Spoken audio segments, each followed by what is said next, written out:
प्रदेश अपनी विरासत पर गौरव की अनुभूति करता है। पूरा देश आदरणीय प्रधानमंत्री जी की प्रेरणा से अपनी विरासत पर गौरव की अनुभूति करता है। और हम लोगों का मानना है कि विरासत से युक्त विकास ही एक उज्जवल भविष्य की एक आधारशिला होती है।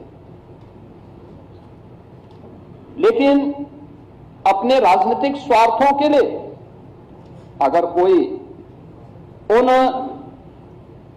आक्रांताओं को महिमामंडन करता है जिन्होंने भारत की आत्मा पर प्रहार किया, जिन्होंने भारत की आस्था को रौंदने का कार्य किया है, मुझे लगता है कि आज का नया भारत, आज का नया उत्तर प्रदेश, ये नए भारत का नया उत्तर प्रदेश इसको स्वीकार करने को तैयार नहीं है, कतई तैयार नहीं है। आप देखें किस प्रकार से, यानी आक्रांताओं को महिमामंडन करना, देशद्रोही तत्वों के समर्थन में बयानबाजी करना या राष्ट्रीय प्रतीकों के प्रति अपमानजनक टिप्पणी करना, ये किसी राष्ट्रद्रोह से कम नहीं। वंदे मातरम का 150वां वर्ष चल रहा है। कुछ लोग हैं, उनमें राष्ट्रगीत जिसे भारत की संविधान सभा ने सर्वसम्मति से सम्मान देकर के राष्ट्रगीत के रूप में प्रस्तुत किया, और हम आभारी हैं प्रधानमंत्री मोदी जी के, जिन्होंने राष्ट्रगीत को अनिवार्य रूप से देश के अंदर लागू करने के लिए एक नोटिफिकेशन जारी करवाया कि राष्ट्रगीत भारत के आन मान शान का प्रतीक है और भारतवासी को अपने पुरातन वैभव पर गौरव की अनुभूति करनी चाहिए।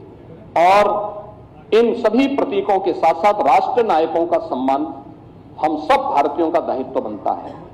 अगर हम आक्रांताओं का महिमामंडन कर रहे हैं और राष्ट्र के प्रतीकों का, भारत के तिरंगे का, भारत के राष्ट्रगान का, भारत के राष्ट्रगीत का, भारत के महापुरुषों का अपमान कर रहे हैं, तो एक प्रकार से हम संविधान की अवहेलना कर रहे हैं।